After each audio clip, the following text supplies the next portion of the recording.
people judge. I remember when got the job to come to Ōtara and people were saying, are you sure? And it's just ignorance, isn't it? It's ignorance. I think so. So that's another reason why we need to get the good news out. That great things happen here, really good things.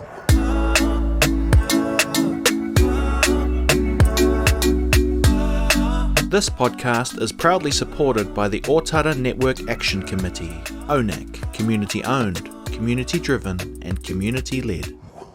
Kia ora whānau.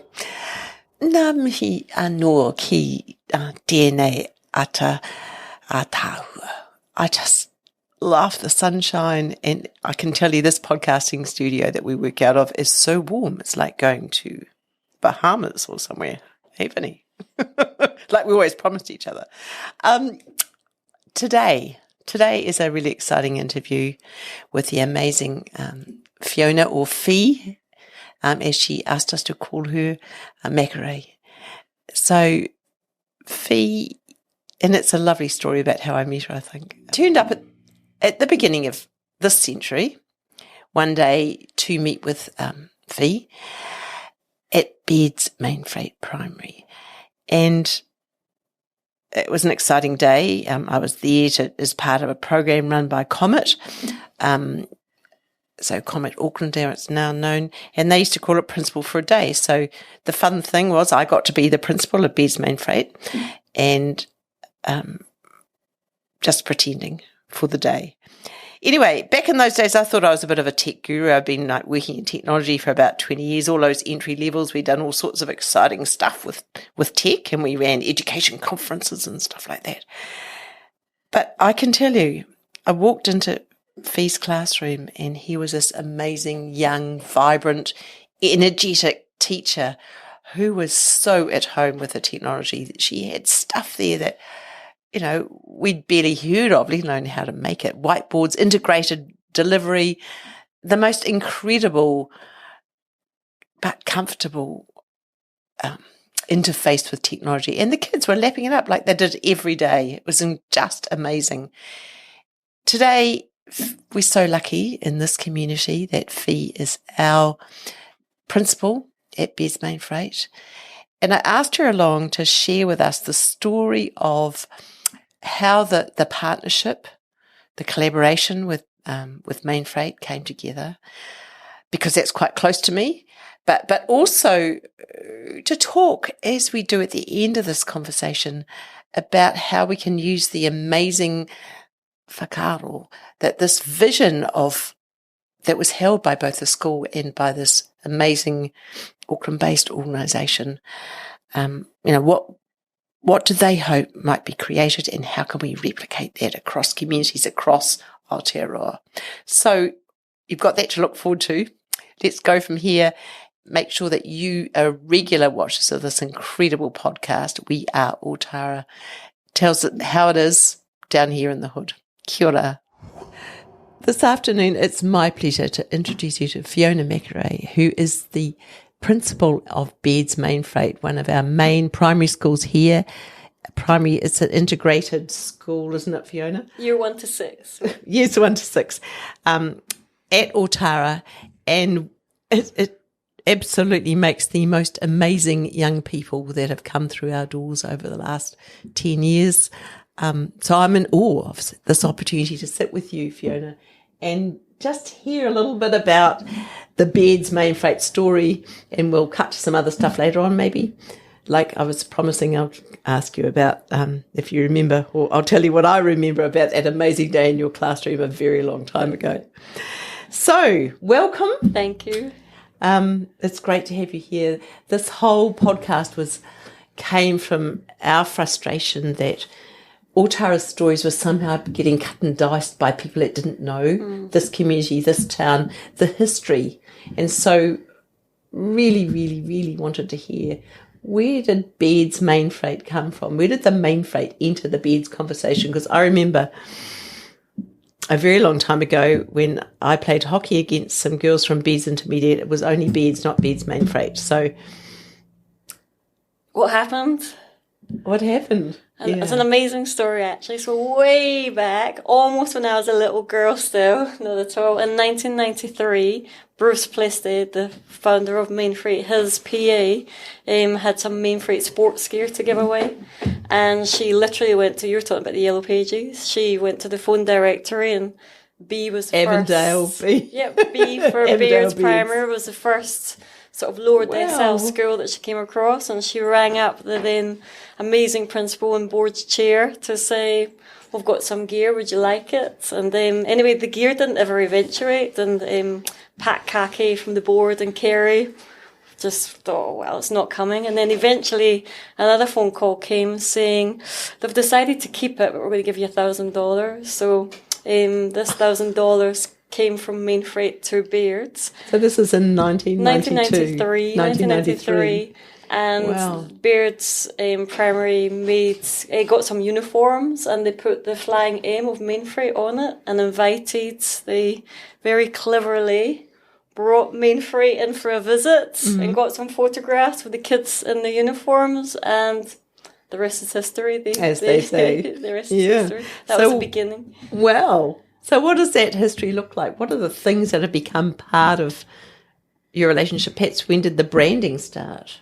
From that moment, I think when Bairds Primary at that point decided to put the M was a beginning, and from the beginning there was just this very special bond between the school and Mainfreight. Bairds Primary were very thankful and would go and visit Mainfreight with kids to sing and to take photographs of things that we're doing. And Mainfreight, and Bruce especially, just from the very beginning said and thought, what else can we do? And he said to Pat Kaki and the board at that time, they were actually out looking for some form of sponsorship, because they knew they couldn't do what they needed to do for our kids with the money they had. And so it was quite timely. What can we do? And the board said, actually, if we could have a computer in each room over a 5 or 10 year period, that would be I do remember that story. Wow. And Bruce basically said, you can have it all now. So literally within a year or so, every single class at Bairds, remember this is 1993, this is not now, and there was no technology. The teachers didn't know how to use a computer. So they put a computer in every classroom, and the school's commitment was that the teachers all got on board with the learning. And literally Deirdre Cummings, who was the secretary at that time, she was like the pro of how to use a computer. So she would teach the kids and the teachers, and it was Deirdre's classes. Deirdre's classes. We got so quite an incredible beginning. And it's just gone from strength to strength. So there was a vision around, like, kind of, did you talk about it in those days that people in the future everyone would have to use a computer? I think that was so. I talk about Pat Kaki because he was huge in the Ōtara community, and Kerry, ICT was their big thing. So they had this vision that our kids needed it, that was the thing that was coming in. It's still the same. They were visionaries, obviously, and they weren't wrong, were they? And that since then, that's been a lot of the focus with me. They do so much more for us, but that's been a lot of the focus. Their help with us with IT. And of course, from that means that the school was able to spend its funds for other things that our kids. The stuff that was gobbling up all the resources. So I think maybe that's quite a nice place just for me to cut to that meeting you for the first time. And have we got any idea when it was? Wasn't 30 years ago, but it might have been 15. Maybe 15 or 20. Oh, maybe 20. A while ago. Yeah. And so I walked into your classroom, and imagine this, guys. So we're talking pre-Y2K, definitely pre-Y2K. And I walked, there was a plan that Comet Auckland used to run called Principal for a Day.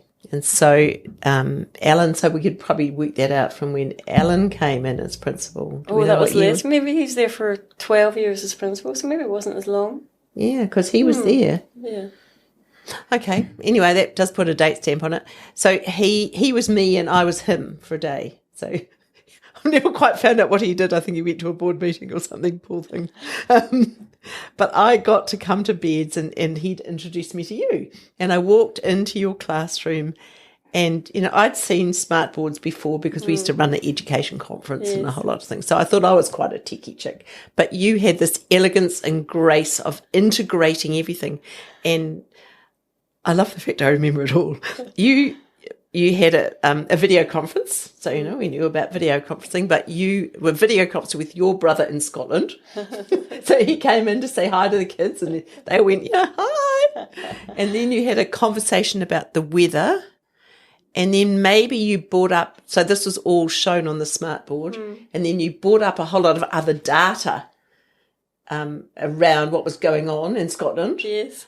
On the whiteboard as an integral piece of the picture, like a big smart table.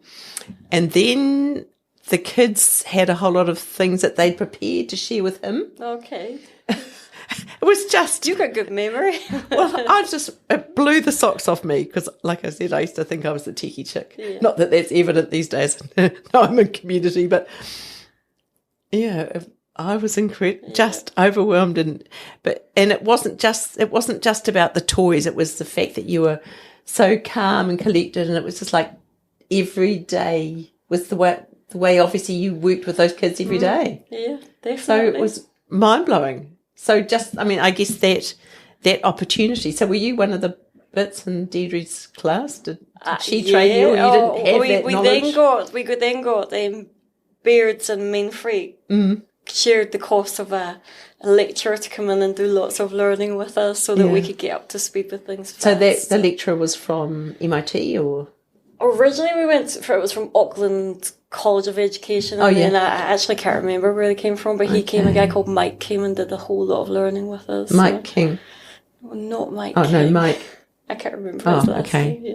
There was a guy that I worked really closely with at one stage that was a really great advocate. I wonder if it was him. Anyway, because they've done some pretty amazing things on that Epsom campus. Yes. There was a lot of technology front. Were they studying the hell out of Bairds? No, not at all. Not at You all. were It was a one-way street for us to get as much learning so that we could be the best we could for our kids at school, so that we could use the tools properly. Yeah.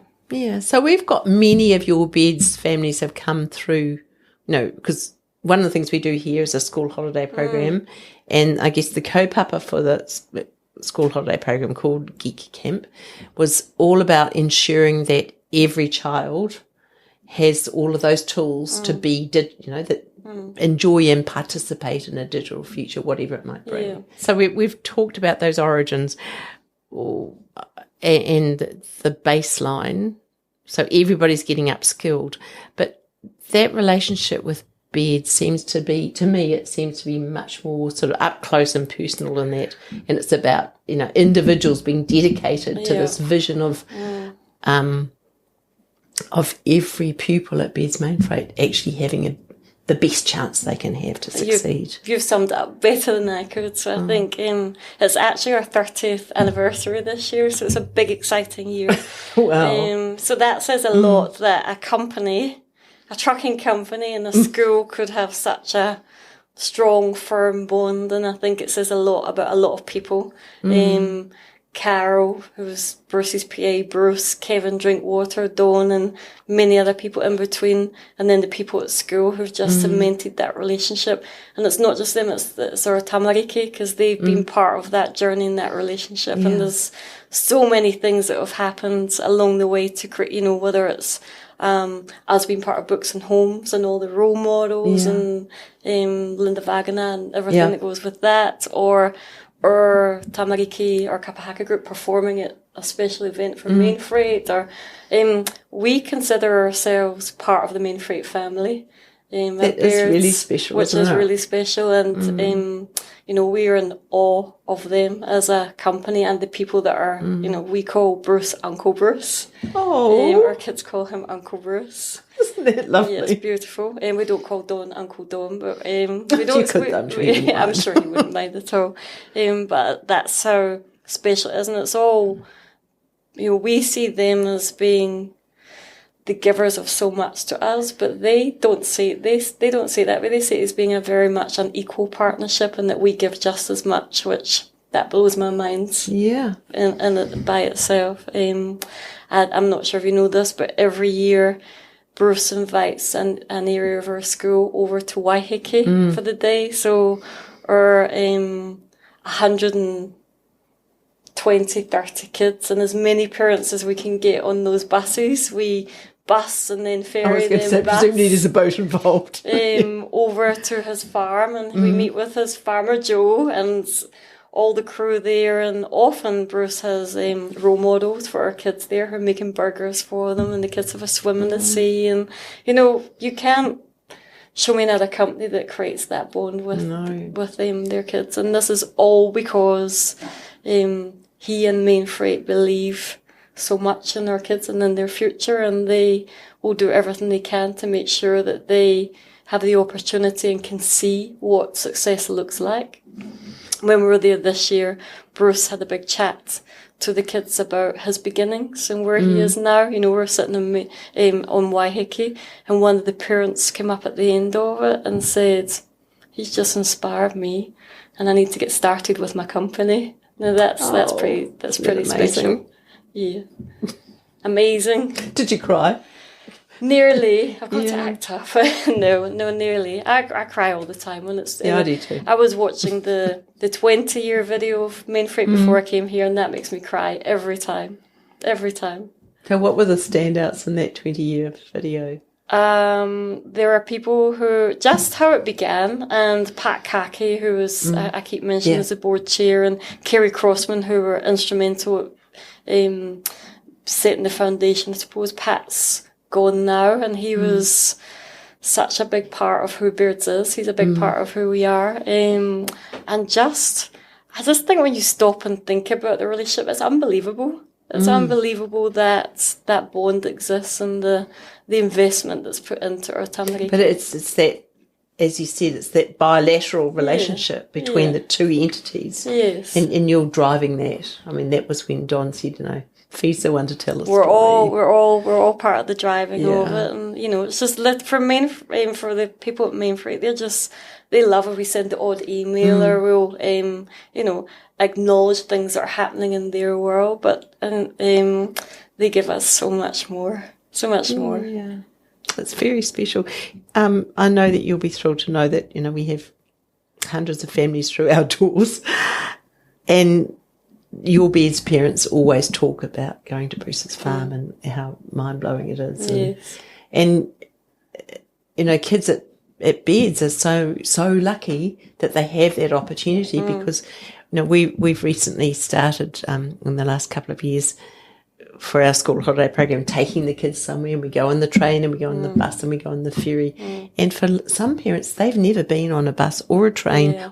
And definitely not a ferry. And for a seafaring nation, what a wonderful opportunity. Definitely. And yet that's just part of the rite of passage of being a Bairds Mainfreight pupil. Yeah, absolutely. And I think that's some of where it was born from, that, our parents want the very best for their tamariki and are hardworking, but sometimes for some they aren't able to give those experiences. And so Waiheke was a way of, and you're right, I think it's lifetime memories that are created on those trips. Yeah. But not just for the kids. For the adults. For the adults, the parents are, and they're so, in awe, I think, of that wonderful relationship. And the other thing that comes out of it is a relationship back to the school. So this year, for example, there are parents, and when you see them now, you have a hug and a kiss, and how are you going today? Oh, because you've had a day out on the boat together. Day out today, and it does so much more than just that day and those memories. It creates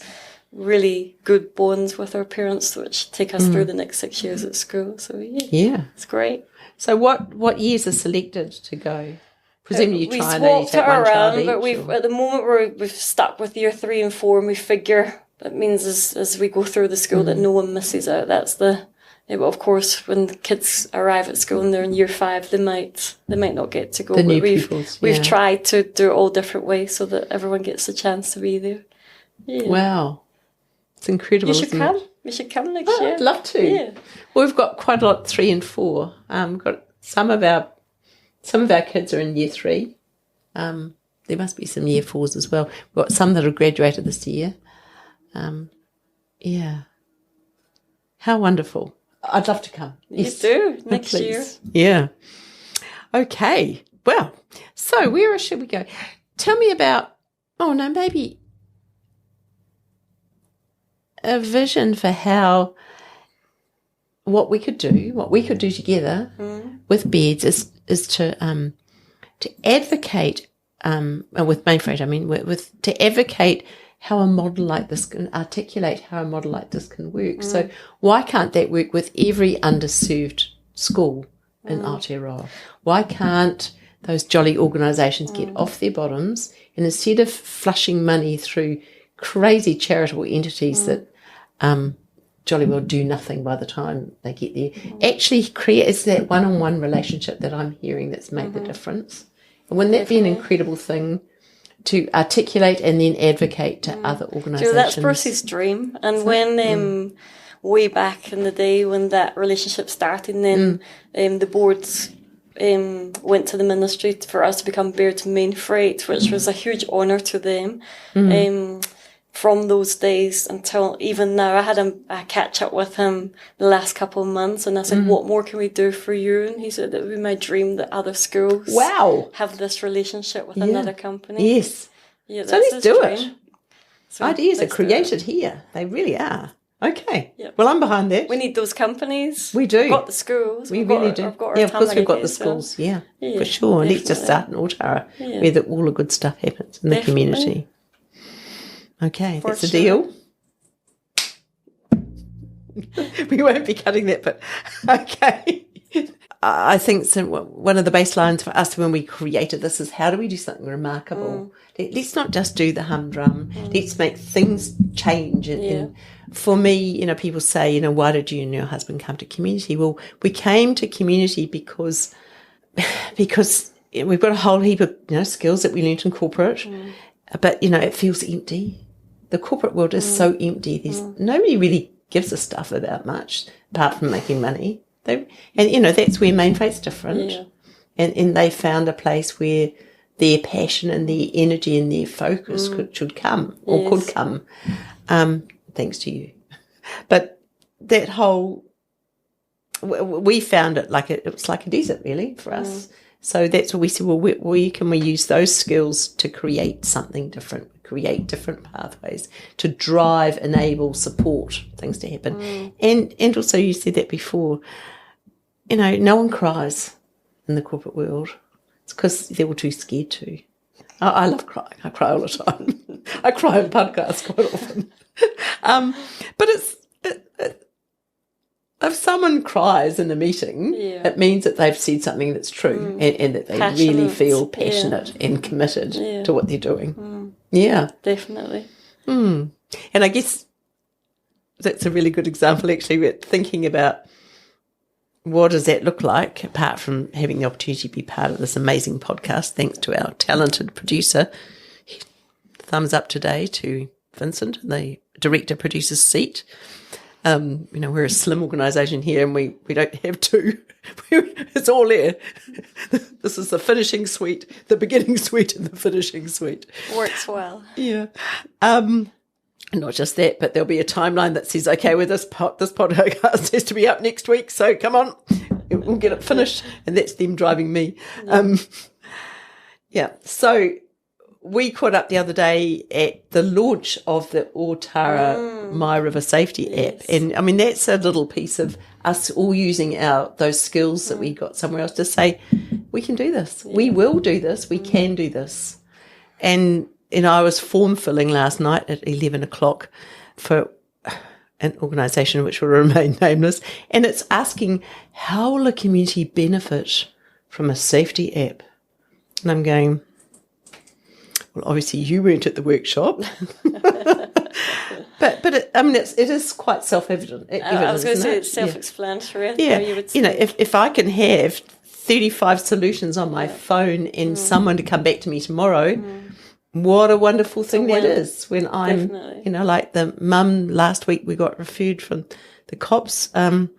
She'd been beaten up the night before, but they've got no food. Of course, Dad's stressed because there's no food for the kids and there's no nappies and there's not someone to help day-to-day life. And we bring that awhi at the end of a phone. And not only that, but we've got local people. You met some of them downstairs on the way through. They're going to be the people in the contact centre. Yeah. So I think I see part of what I can do differently, and it's exactly your story with Bairds Mainfreight.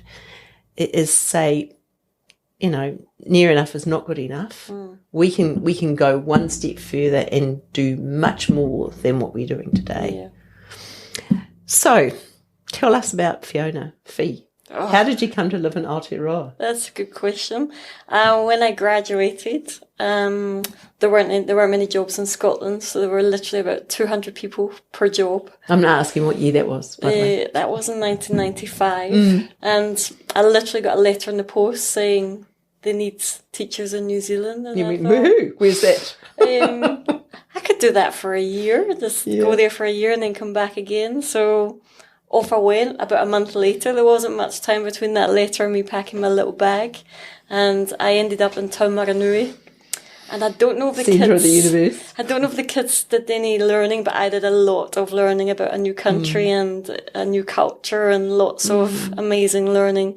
And I shifted up to Auckland, actually to Bairds. And funnily enough, the way I saw the school, it was on the news. Kerry was on the news talking about Bairds and Mainfreight. Oh, wow. And that's how I found out about the school. And I've on and off, I've been there ever since, because I love our kids and I love this community and I work with the best people in the world. So I feel very blessed. It's an amazing That's story. my story. Aren't we lucky? We are lucky. I'm lucky. Yeah. We're blessed. I'm blessed. And my own, I've got a girl and a boy, and they both come through Bairds Mainfreight, and they consider those to be the best years of their schooling life. And I think that sums it up. So your kids are Kiwi kids? Yeah. They were born here, so my husband's Cook Island. So they've got a beautiful mix. Yeah. All the best. Yeah. And all the good stuff. Māori, All the good of course, stuff. but never mind. Near enough. All the good stuff. Yeah. Wow. Yeah, so that's a lovely, lovely story. Yeah, and people judge. I remember when I got the job to come to Ōtara, and people were saying, "Are you sure?" And it's just ignorance, isn't it? It's ignorance. I think so. So that's another reason why we need to get the good news out. That great things happen here. Yeah. Really good things. And anywhere, there's there's little bad stuff everywhere you go, but the people I meet here are all good people who want the best for this community, and that's why I choose to. That's why I've chosen to stay here for so long, And Bruce, it's all about. He talks a little bit about his best friend growing up, and who was always smarter than him in the classroom, but became a bin man. Whereas Bruce became, the founder of Mainfreight, and what was the difference? And it was education. And, as a teacher, I, of course, believe that. And so I'm here with all my colleagues and with all the other schools in the area, because we truly believe, our motto at school is anything is possible. And we say that with our hand in our heart, that for our community, for our tamariki, for our whānau, that anything is possible if we all work together. Yeah. That is so true. Yeah. I think that's actually quite a special place to finish with it. Yeah. Anything is possible if we all work together. Yeah. Okay. Thank you. Thank you. That was, very uplifting and exciting in terms of having some new steps. We don't normally make new plans in these we podcasts. Just need some companies. Yeah, but we'll find them. We will find them. Of course we will. If you're watching this and this hits a place in your heart, and you happen to be running a major corporate that could do with some sort of charitable outcome or some charitable purpose, or just to do the right thing, really, give us a yell. Looking forward to hearing from you. Kia ora.